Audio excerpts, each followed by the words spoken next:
लाखों में करोड़ों में एक का मीनिंग क्या होता है, क्या आपको पता है? अगर नहीं पता तो पूरा वीडियो देखिए। हेलो फ्रेंड्स, आप सभी का इंग्लिश स्पार्टन के चैनल पर स्वागत है। मेरा नाम आशुतोष राय है। आज का जो हमारा वीडियो है वो रक्षाबंधन के ऊपर है। रक्षाबंधन स्पेशल वर्ड मीनिंग आपको सिखाए जाएंगे कि रक्षाबंधन के दिन हम कौन कौन से वर्ड का यूज करते हैं। सबसे पहले हम जानते हैं रक्षाबंधन का क्या मीनिंग होता है। तो जो रक्षाबंधन होता है ये दो वर्ड से मिलकर बना हुआ है। एक आपका रक्षा और दूसरा है आपका बंधन। अगर जो हम बात करें रक्षा करना, रक्षा करना, तो रक्षा करना का जो मीनिंग होता है वो आपका होता है प्रोटेक्ट, और रक्षा का मीनिंग होता है प्रोटेक्शन, और बंधन का मीनिंग होता है बॉन्ड। तो रक्षा बंधन का मीनिंग बन गया प्रोटेक्शन बॉन्ड। तो अगर जो कोई आपसे पूछे कि रक्षाबंधन का क्या मीनिंग होता है तो आप क्या बताएंगे? Protection bond. अब आप इसे प्रोटेक्शन मत बोलेगा कि प्रोटेक्शन, तो ये प्रो करके नहीं बोलना है हमें क्या बोलना है? प्रोटेक्शन। दूसरा जो हमारा वर्ड है वो है राखी। अगर जो कोई आपसे पूछे राखी का क्या मीनिंग होता है तो आप बताएंगे राखी का मीनिंग राखी होता है। लेकिन बहुत सारे लोग सेक्रेड थ्रेड का यूज कर देते हैं। सेक्रेड मतलब होता है पवित्र, थ्रेड मतलब होता है धागा।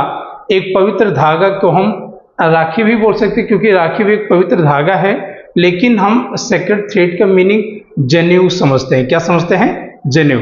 तो आप चाहे तो सेक्रेड थ्रेड बोल सकते हो, लेकिन ज्यादा बेटर है कि आप राखी को राखी बोले, न कि सेक्रेड थ्रेड।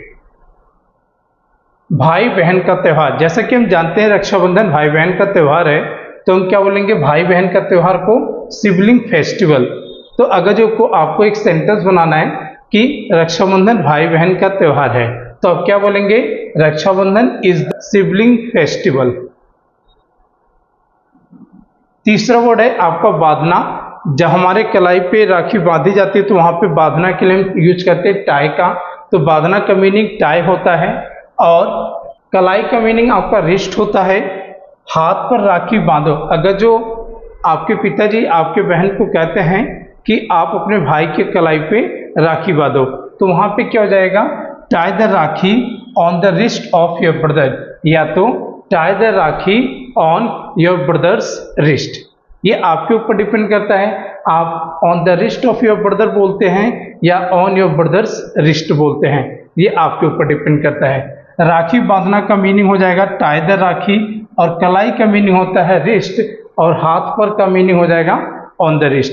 तो इसलिए हम बोलेंगे tie the rakhi on the wrist. Tilak. अगर जो कोई आपसे पूछे कि तिलक का क्या मीनिंग होता है तो आप बताएंगे तिलक का मतलब तिलक होता है। और तिलक लगाना का क्या मीनिंग होता है तो आप बताएंगे अप्लाई तिलक। क्या बताएंगे? अप्लाई तिलक। त्योहार। अगर जो कोई आपसे पूछे त्योहार का क्या मीनिंग होता है तो आप बताएंगे फेस्टिवल, न कि आप बताएंगे फेस्टिवल। ऐसे नहीं बोलेंगे, आप बोलेंगे फेस्टिवल। दूसरा है त्योहार मनाना, तो आप इसे बोलेंगे सेलिब्रेट फेस्टिवल, न कि सेलिब्रेट। सेलिब्रेट नहीं बोलना है, हमें बोलना है सेलिब्रेट फेस्टिवल। क्या बोलना है? Celebrate festival.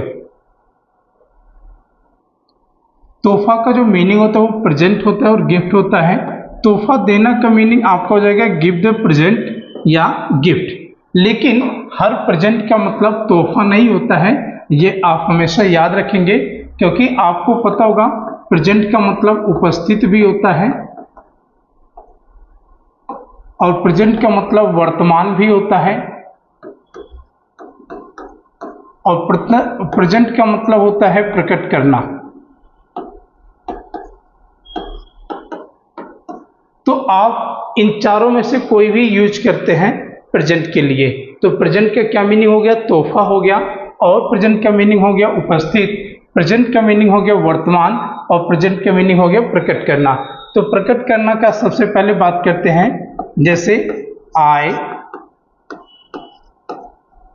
Present this gift, या यहां पे भी प्रेजेंट का यूज कर सकते हैं, बिफोर यू। इसका मतलब क्या हो गया कि मैं आपके सामने एक गिफ्ट प्रेजेंट करता हूँ। तो यहाँ पे प्रेजेंट का मतलब क्या हो गया, प्रकट करना।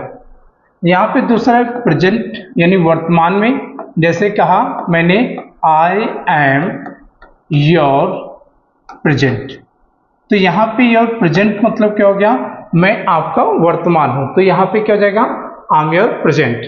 अब यहाँ पे बोल सकते हैं I always present in class, in class. तो यहाँ पे प्रेजेंट का मतलब आप बोल सकते हैं उपस्थित होना, तो I always present in class, तो यहाँ पे प्रेजेंट का मीनिंग क्या हो गया, उपस्थित होना। तो ये चीज आप ध्यान रखेंगे। गांठ, गांठ का मीनिंग होता है नॉट, एंड गांठ बांधना का मीनिंग होता है टाई एंड नॉट। जैसे मैंने कहा एक और गांठ बांध दो, तो हम क्या बोलेंगे, टाई एंड नॉट मोर।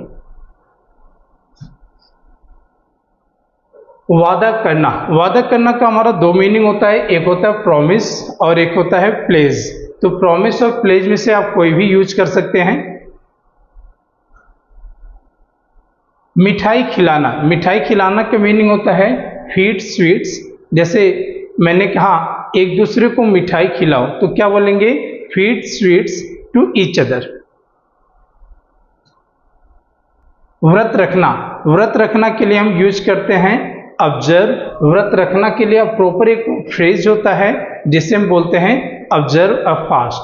तो मैंने कहा मैं आपके लिए व्रत रख रहा हूं, तो मैं क्या बोलूंगा, I am observing a fast for you.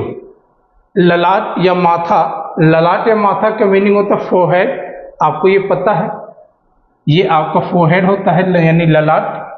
लाखों में एक, अगर जो हमें बोलना है लाखों में एक, तो यहाँ पे हम क्या बोलेंगे, वन इन अ मिलियन। क्या बोलेंगे, वन इन अ मिलियन। मैंने कहा मेरी बहना लाखों में एक है, तो मैं क्या बोलूँगा, my sister is one in million. अच्छा, मेरी बहना करोड़ों में एक है, तो my sister is one in billion. और मेरी बहन हजारों में एक है, तो क्या बोलेंगे, my sister is one in thousand. तो आप उस हिसाब से कर सकते हैं। प्रणाम करना, जब हम राखी उखी बांध लेते हैं तो वहां पे हम क्या करते हैं, प्रणाम करते हैं। अब प्रणाम करना का क्या मीनिंग होता है, टच द फीट। फीट आप बोलेंगे, फुट नहीं बोलेंगे, तो हम यहाँ पे क्या बोलेंगे, टच द फीट। किसी को भी अगर जो कहना है कि प्रणाम करो, तो आप क्या बोल सकते हो, टच द फीट।